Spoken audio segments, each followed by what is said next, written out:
Excellent. This is Conversations on Communication. I'm David Gilchrist. Dr. John Harrison brings several decades of professional practice in journalism and communication to his work at the University of Queensland. He has worked in print, radio and television as a journalist, editor, producer, and has won awards for his journalism and teaching. At UQ, he teaches both journalism and professional communication.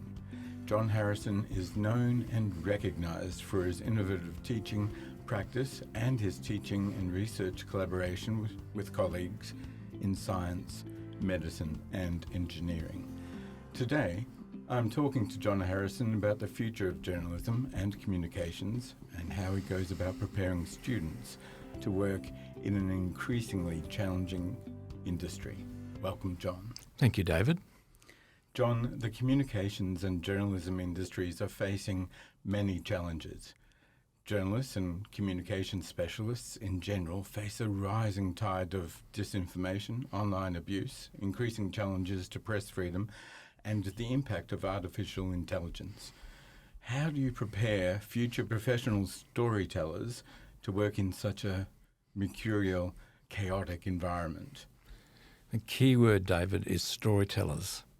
That's what we be training people to be, is to be storytellers, to be nimble and agile in terms of the platforms and the other modes of presentation and production. But being a storyteller is the core skill. And if we break down storytelling, then storytelling involves curiosity, it involves persistence, and it also involves a commitment to excellence in the tasks that you are engaged in. Okay. Now, part of your work has meant an innovative approach. What sort of innovation have you brought to UQ?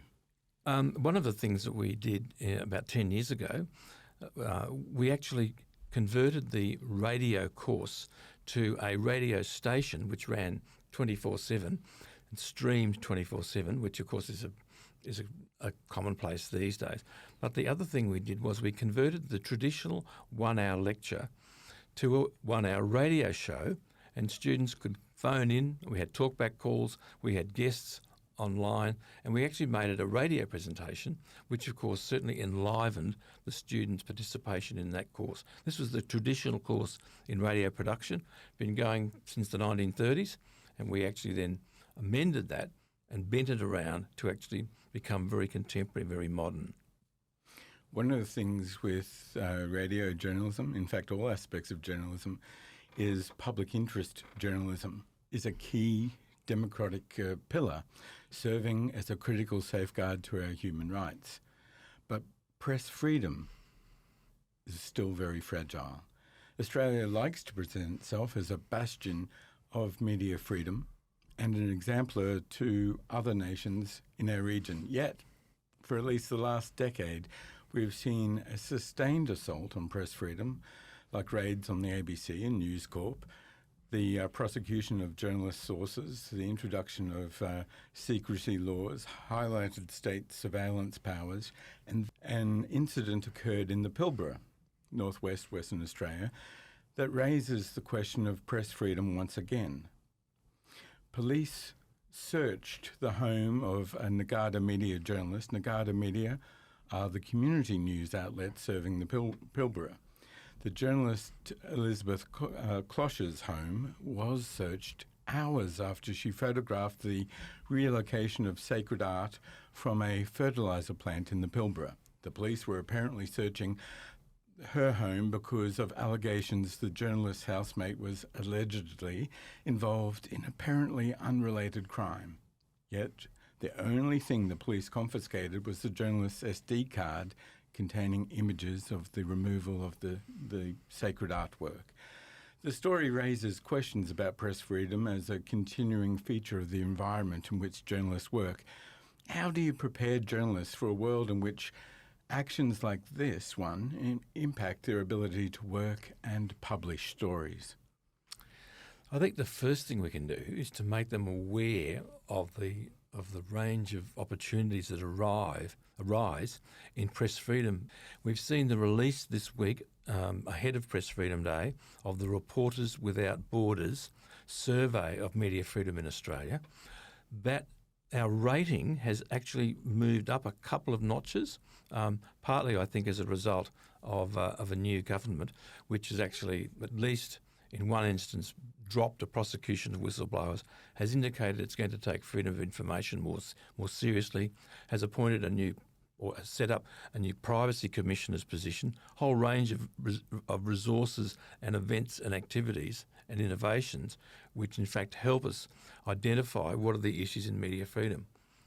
The one thing I would say about media freedom in Australia, the issue that everybody is talking about but governments are very reluctant to do, is the notion of what we call contestable warrants. That is, the cops have to actually go before a judge and say what it is in the front of the journalists, what it is they're looking for and why they're looking for it. If we had contestable warrants in Australia, and again the authorities are really very unhappy about that notion, if we had contestable warrants, I doubt whether we would have seen that case that you referred to in Western Australia. Beyond contestable warrants, John, what else needs to change to provide the media with more freedom? The first thing, David, is we need to make sure that our freedom of information laws work properly. The previous Morrison government was really intractable when it came to either funding FOI positions in departments and acting with alacrity about decisions that have been made by the FOI commissioner. So I think FOI is a critical touch point. The next critical touch point is whistleblower protection. And I have to say that there's some really excellent work being done on whistleblower protection, which I think the new Attorney General will actually take up. Some work done at Griffith University by A.J. Brown and the Applied Ethics Centre at Griffith University, where they've done some wonderful work on creating a model public interest disclosure law, which of course is the technical term we use to describe whistleblowing. So we've got also in hand a review of all of the secrecy provisions in Commonwealth legislation. Now that's a huge undertaking, but the Attorney General, Mark Dreyfus, has committed to doing that. So I think there are three process things, I guess I'd call them, three mechanisms which will enable journalists to actually have greater media freedom. I should also add that those three topics are topics that we actually teach in our undergraduate course in communication law and ethics. We teach students about the value and the importance of whistleblowing. We teach them about how to do an FOI application. We teach them about whistleblower protection. So these are really essential skills for journalists. Absolutely.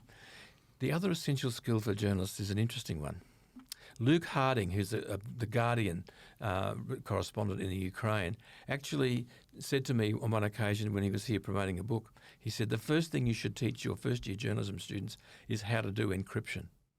And I thought, well, if I'd ever thought about it, that was the last thing I'd think about. But he took the view that the journalist sources and the protection of those sources is critical to the journalistic enterprise. It's actually one of those things that's critical to the storytelling enterprise as well.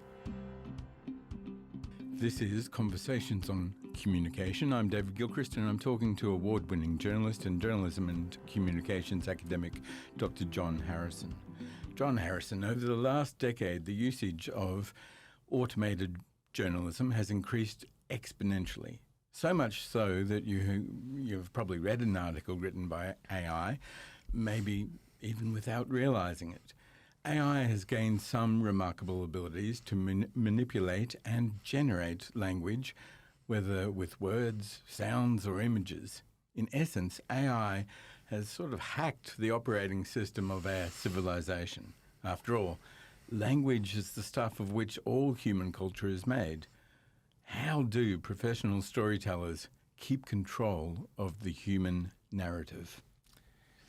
That's a very good question, and I actually don't think we know what the answers, and I'm talking answers plural, what the answers to that in fact are.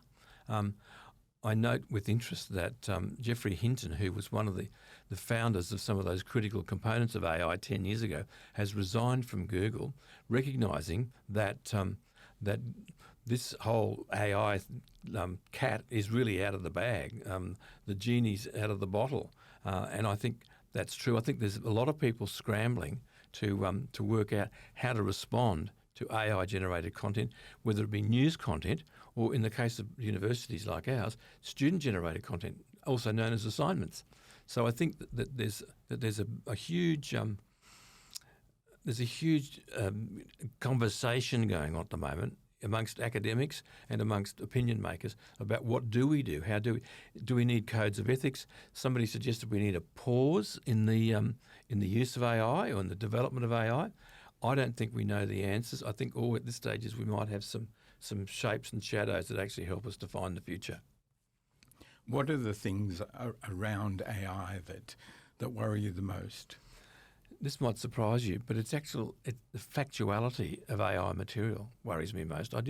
When one of these software platforms came out, I actually went in and tried it. I asked it to tell me something about the Indigenous history on the western coast of Cape York. It gave us 2 dates. Both of them were out by decades. So for some reason, the AI bot I was using, and it was a prominent one, well-known one, didn't actually have the fundamental facts right. So I don't know how you deal with that. You just sort of say, this is rubbish. Come back to me in 5 years. I don't know. I don't know the answer to that. Okay.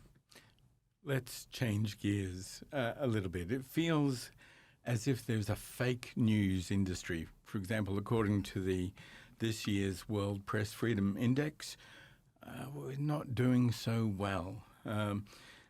And many of those journalists that were surveyed across 180 countries said the problem with fake news is somewhere between bad and serious.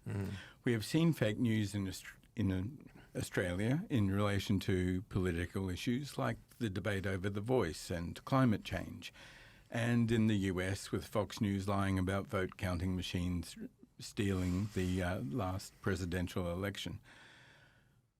Fake news impacts trust in journalism, journalists, and in general professional communication.